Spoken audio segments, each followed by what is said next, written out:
Hi friends, welcome to మన Bommarillu. Upcoming రివ్యూలోకి వెళ్ళిపోదాం. ఆనందభైరవి శరణ్యని ఇంటి లోపలికి తీసుకువస్తారు. ఒక్కసారిగా ఫ్యామిలీ మెంబర్స్ అందరూ శరణ్యని చూసి షాక్ అయిపోతారు. ఇంకా అదంతా పైనుండి చూస్తున్న అనన్య అండ్ కాంచన అయితే స్టన్ అయి చూస్తూ ఉంటారు. చూసావా అమ్మా, సమీరని విడిపించేసింది కదా, అందుకే మా చిన్నత్తయ్య దాచిపెట్టిన బంగారు బాతుగుడ్డులాగా ఇదిగో ఈ శరణ్యని ఇప్పుడు బయటికి తీసింది అని అంటుంది అనన్య. ఇదిగో అమ్మి, నేను ఒక మాట తల్లిగా చెప్తున్నాను విను. కొన్ని రోజులు ఈ ప్లాన్లన్నీ మానేసే, ఎందుకంటే నువ్వు తన్నులు తింటూ ఉంటే నేను చూస్తూ ఉండలేకపోతున్నాను అని అంటుంది కాంచన. అమ్మా, నాకు కొట్టిన ఒక్కొక్క దెబ్బకి నేను పరిష్కారం, తగిన శిక్ష వాళ్ళకి వేస్తానమ్మా, ఖచ్చితంగా వేస్తాను, నువ్వేమి బాధపడద్దు అని జెలస్గా చూస్తూ ఉంటుంది అనన్య. ఇంకా లీలావతి, కోటేశ్వరరావు అందరూ పాపం శరణ్య వైపు చూస్తూ ఉంటారు. అమ్మా శరణ్య, ఏమైందమ్మా, ఇన్నాళ్ళు ఎక్కడ ఉన్నావు, ఏమైపోయావు, అసలు నిన్ను ఎవరు కిడ్నాప్ చేశారు అని అడుగుతారు లీలావతి. ఇంకా వెంటనే ఆనంద వైపు చూస్తూ ఉంటారు శరణ్య. ఇంకా శరణ్యని ధైర్యం చెప్తూ ఉంటారు ఆనంద. అత్తయ్య గారు, నేను ఆయనతో రిసార్ట్కి వెళ్ళాను, కానీ పక్కనే చిన్న గార్డెన్ ఉంది అంటే ఆయన్ని డిస్టర్బ్ చేయడం ఎందుకని నేను ఆ గార్డెన్ వైపుగా వెళ్ళాను. అప్పుడే కొంతమంది రౌడీలు నన్ను వచ్చి కిడ్నాప్ చేసి తీసుకువెళ్లారు. వాళ్ళు ఎవరో, ఎక్కడి నుండి వచ్చారో, ఎవరు పంపితే వచ్చారో కూడా నాకు తెలీదు. అప్పుడే అత్తయ్య గారు నన్ను కాపాడి ఇంటికి తీసుకువచ్చారు అని చెప్తుంది శరణ్య. ఆ దేవుడి దయవల్ల కోడలికి ఏమీ కాలేదు. ఆనంద, నిజంగా చాలా సంతోషంగా ఉంది అని అంటారు రాజేశ్వరరావు. ఏవండి, మన మహాలక్ష్మి తిరిగి ఇంటికి వచ్చేసింది, ఇంకా మనకి ఇంట్లో ఎలాంటి సమస్యలు లేనట్టే. శరణ్య, నువ్వు వెళ్ళి రెస్ట్ తీసుకోమ్మా, ఇంకా నేను వెళ్ళి ఆఫీస్ వర్క్ చూసుకుంటాను అని చెప్పి తన రూమ్లోకి వెళ్ళిపోతారు ఆనంద. ఇదంతా గమనిస్తూ ఉంటాడనమాట దర్శన్. ఏంటి, సమీర విడుదలైన కొన్ని గంటల్లోనే ఈ శరణ్య దొరికిందా? అది కాకుండా నాకేదో తేడాగా అనిపిస్తుంది. ఖచ్చితంగా అమ్మాయి శరణ్యని దాచిపెట్టి కావాలని సమీరని బ్లేమ్ చేసింది. ఖచ్చితంగా అడుగుతాను అని దర్శన్ ఆనంద భైరవి దగ్గరికి వెళ్తారు. ఏంటి నాన్న దర్శన్, ఏంటి ఇలా వచ్చావు అని అడుగుతారు ఆనంద. అమ్మా, నిజం చెప్పు, నువ్వు కావాలనే శరణ్యని దాచిపెట్టి సమీరని బ్లేమ్ చేశావు కదా, పోలీస్ స్టేషన్లో అంత టార్చర్ పడేలా చేశావు కదా అని అడుగుతారు దర్శన్. ఆనంద భైరవి దర్శన్ వైపు చూస్తూ, ఆ సమీర గురించి నువ్వు నన్ను ప్రశ్నించడానికి వచ్చావా దర్శన్ అని అంటారు ఆనంద. అమ్మా, అదంతా కాదు, నువ్వు ఏం చెప్పావు, ఎవరి వైపైనా న్యాయం ఉంటుంది అన్నావు, న్యాయం ఉన్న వైపే కదా నేను నించున్నాను. అలాంటిది ఎందుకమ్మా ఏమీ తెలియని అమాయకురాలేనా సమీరని ఎందుకు ఇరికించావు? నువ్వేమీ చెప్పొద్దమ్మా, కావాలనే ఇదంతా చేశావని నాకు అర్థమైంది. నువ్వు ఎంత చెప్పినా నేను సమీరని ప్రేమిస్తూనే అననేలోపు ఆపు. ఇంకొక్క మాట నీ నోట్లోండి బయటికి వచ్చినా కొడుకని కూడా చూడను దర్శన్. చూడు దర్శన్, అనడానికి నీకు ఎలాగ ఉందో తెలియదు, కానీ వినడానికి మాత్రం చాలా అసహ్యంగా ఉంది.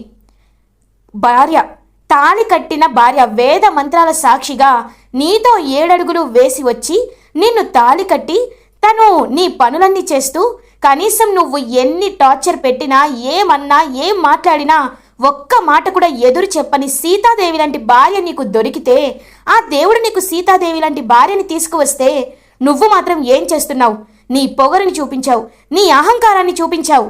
అది చాలదన్నట్టు ఏ భర్త ఏ భార్యకి చేయని అన్యాయాన్ని నువ్వు తనకి చేశావు. వేరే ఒక అమ్మాయితో నీ భార్య ముందే క్లోజ్గా బిహేవ్ చేశావు. అలాంటప్పుడు తను ఎంత బాధపడి ఉంటుంది, తను ఎంత ఉసురుమనుంటుందో నీకు తెలీదా? చూడు, ఆనంద భైరవి ఎప్పుడూ ఒకే మాట మీద ఉంటుంది. ధర్మం వైపే నిలబడుతుంది, మంచినే ప్రోత్సహిస్తుంది, చెడుని కాళ్ళ కింద తొక్కేస్తుంది.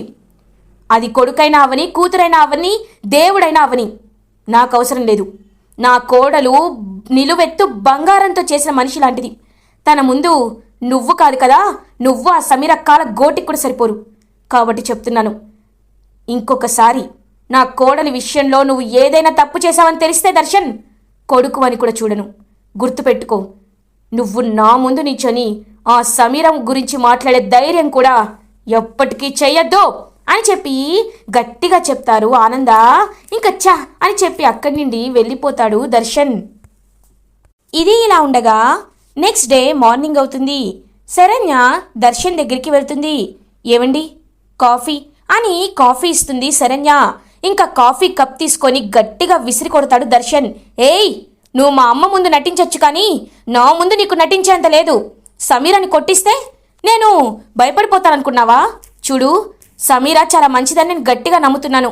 నువ్వు ఎలా ఉన్నా ఏం చేసినా నాకు అవసరం లేదు అని చెప్పి కోపంగా దర్శన్ అక్కడి నుండి వెళ్ళిపోతాడు. పాపం శరణ్య, దేవుడా ఆయన మనసు మార్చే మార్గం ఏదో ఒకటి చూడు స్వామి అని బలంగా కోరుకుంటూ ఉంటుంది. అప్పుడే కరెక్ట్గా ఆనంద భైరవి హాల్లోకి వస్తారు. అక్క అక్క అని పిలుస్తూ ఉంటారు. ఏంటానంద అని అడుగుతారు లీలావతి. అక్క, సరోజారావు గారు ఫోన్ చేశారు.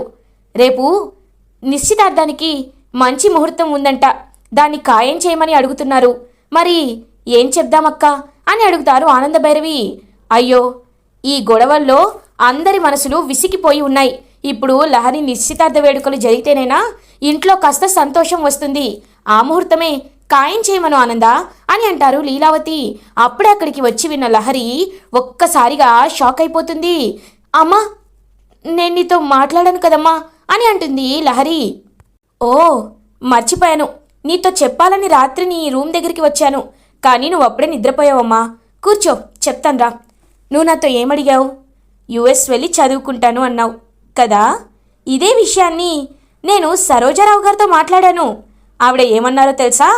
మా అబ్బాయికి ఇక్కడ స్టీల్ ఫ్యాక్టరీ ఉంది, యుఎస్లో కూడా ఒక కంపెనీ స్టార్ట్ చేయాలనుకుంటున్నాడు. ఇద్దరూ పెళ్ళయ్యాక యుఎస్ వెళ్ళిపోతారు అని చెప్పారమ్మా. కాబట్టి నువ్వు చదువుకోవాలనుకుంటే పెళ్ళయ్యాక అక్కడే ఎంత పై చదువులు చదవాలన్నా చదువుకోవచ్చు. సరోజారావు గారు ఈ విషయంలో అసలు అడ్డే చెప్పలేదు. ఆడపిల్లలు చదువుకోవాలి, చదువుకోకపోతేనే నామోషి అన్నారు. కాబట్టి అంత మంచి అత్తయ్య దొరకడం నీ అదృష్టమమ్మా. నువ్వు యుఎస్లో హ్యాపీగా చదువుకో, సరేనా అని అంటారు ఆనంద. ఇంకా లహరి చాలా బాధపడుతూ అక్కడి నుండి వెళ్ళిపోతుంది. ఇదంతా గమనిస్తున్న అనన్య, పిల్ల పిచ్చుక, ఇప్పుడు నీ గురించి నేను ఆలోచిస్తా కదా. నాకు దర్శన్ విషయంలో చాలా అన్యాయం జరిగింది. నేను అనుకున్నది సాధించలేకపోయాను, కానీ నీ విషయంలో అలా జరగనివ్వను. ఖచ్చితంగా నీ విషయంలో ఆనంద భైరవి పరువు పోయేలా చేస్తాను. అత్తయ్య గారిని గద్దె దింపి నేను ఈ సింహాసనంపై కూర్చుంటాను అని చెప్పి ఎంతో హ్యాపీగా ఫీల్ అవుతుంది అనన్య. కానీ అప్పుడే అనన్యకి ఒక విషయం గుర్తుకు వస్తుంది.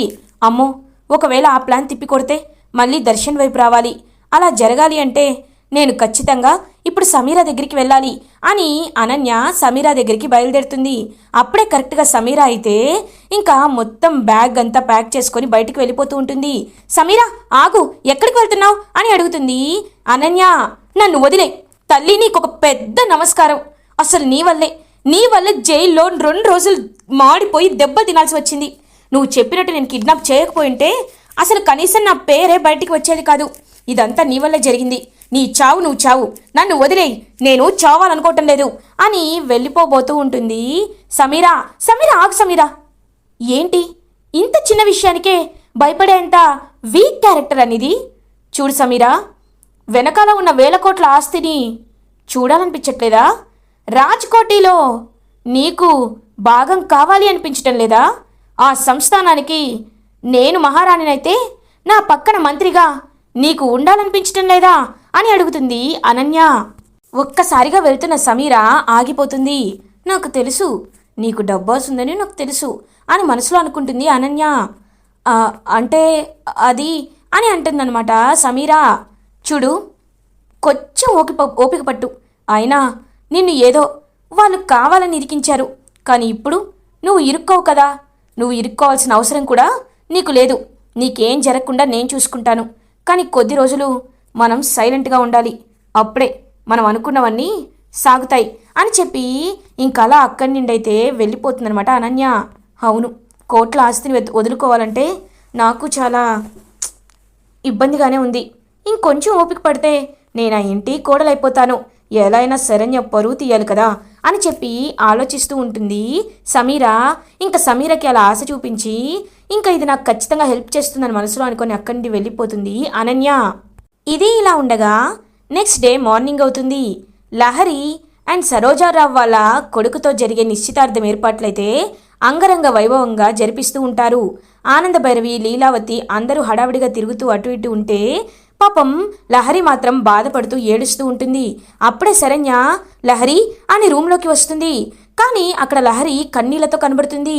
వెంటనే డోర్ క్లోజ్ చేసేసి ఎవరు చూడకుండా చేసేస్తుందనమాట శరణ్య. లహరి ఏమైందమ్మా అని అడుగుతారు. వదినా అని చెప్పి లహరి శరణ్యని హక్ చేసుకుంటుంది. ఏమైందమ్మా అని అడుగుతారు. వదినా నాకు నాకు ఈ పెళ్ళి ఇష్టం లేదు వదినా. ఎందుకంటే నేను కేవలం ప్రకాష్ని మాత్రమే ప్రేమిస్తున్నాను. ప్రకాష్నే పెళ్ళి చేసుకోవాలి అని అనుకుంటున్నాను.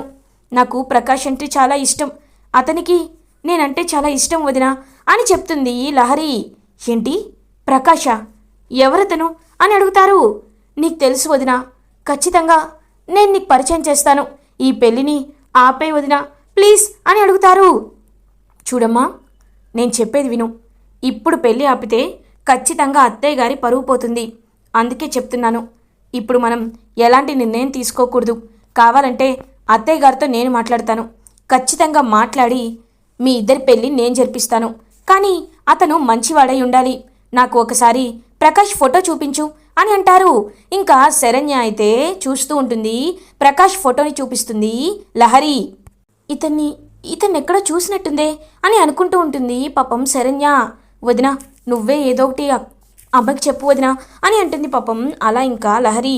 అప్పుడే కరెక్ట్గా ఆనందభైరవి వచ్చి డోర్ నాక్ చేస్తారు. అమ్మా లహరి లహరి అని చెప్పి డోర్ నాక్ చేస్తూ ఉంటారు. ఇంక వెంటనే శరణ్య డోర్ ఓపెన్ చేస్తుంది.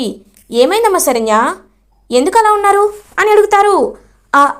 ఏం లేదత్తయ్య గారు అని అంటుంది పాపం శరణ్య. ఇంకా లహరిని చూస్తూ ఉంటారనమాట ఆనంద. లహరి ఏంటి కన్నీళ్ళు పెట్టుకుంటున్నావా? అదేలే, ఏ కన్న తల్లిదండ్రులైనా వదిలి వెళ్ళిపోవాల్సిన టైం వచ్చినప్పుడు ప్రతి ఆడపిల్ల ఇలాగే కన్నీళ్ళు పెట్టుకుంటుంది. కానీ ఒకటి మాత్రం నిజమమ్మా, నువ్వు అక్కడికి వెళ్ళేటప్పుడు కన్నీళ్ళని మోసుకొని వెళ్లకుండా సంతోషాన్ని మోసుకొని వెళ్ళాలని ఈ అమ్మ కోరుకుంటుంది. అది మాత్రమే కాదు, నువ్వు నా ఇంటి పరువు, నా ఇంటి గౌరవం. అలాంటి నువ్వు సంతోషంగా ఉండాలని నేను కోరుకుంటాను. అక్కడికి వెళ్ళాక కూడా వాళ్ళతో కలివిడిగా ఉంటావని, నా పేరు ప్రతిష్టలను నిలబెడతావని నేను బలంగా నమ్ముతున్నాను అని పాపం చాలా ప్రేమగా మాట్లాడి కిందకి తీసుకొస్తారనమాట. అలా ఇంకా ఆనందభైరవి లహరికి పాపం వాళ్ళమ్మ అంత ప్రేమ చూపించేసరికి నోట్లో నుండి మాట రాదనమాట. ఇంకా అలా లహరిని కింద కూర్చోబెట్టి లైక్ ఎంగేజ్మెంట్ అయితే జరిపిస్తూ ఉంటారు. సరోజారావు గారి వాళ్ళ కొడుకుతో ఇంకా లహరి ఎంగేజ్మెంట్ అయితే జరుగుతుంది. ఇద్దరు రింగ్స్ అయితే ఎక్స్చేంజ్ చేసుకుంటారు. ఇంకా అందరూ అక్షింతలు వేస్తూ ఉంటారు. అప్పుడే కరెక్ట్గా ఫ్యామిలీ ఫోటో దిగుతూ ఉంటే వెంటనే శరణ్య దగ్గరికి వస్తారు ఆనందభైరవి. శరణ్య రామ్మ అని చెప్పి దగ్గరికి తీసుకొచ్చి దర్శన్ పక్కన నించోబెడతారు శరణ్యని. ఇంకా దర్శన్ అలా చూస్తూ ఉంటాడు శరణ్య వైపు. శరణ్య కూడా దర్శన్ వైపు చూస్తూ ఉంటుంది. ఇంకా అందరూ కలిపి హ్యాపీగా ఒక ఫ్యామిలీ ఫోటో దిగుతారు. అనన్య మాత్రం మనసులో, చూస్తా ఎన్ని రోజులు ఇలాగే ఉంటారో చూస్తా. అందరూ సంతోషంగా ఉంటే కడుపు మండిపోతుంది. ఖచ్చితంగా ఈ పిల్ల పిచ్చుకకి ప్రకాష్ అనే అస్త్రం వేస్తాను కదా, అప్పుడు విలవిలా కొట్టుకుంటుంది. ఖచ్చితంగా పరువు పోయేలా ఇద్దరిని కలిపే ఏదో ఒక ప్లాన్ చేస్తా అని చెప్పి మనసులో క్రూయల్గా ఆలోచిస్తూ ఉంటుంది అనన్య. ఇలా ఎపిసోడ్ ఎండ్ అవుతుంది. ఫర్దర్ ఎపిసోడ్ రివ్యూస్ ముందుగా మీకు కావాలి అనుకుంటే మా ఛానల్ని సబ్స్క్రైబ్ చేసుకోండి. Thanks for watching.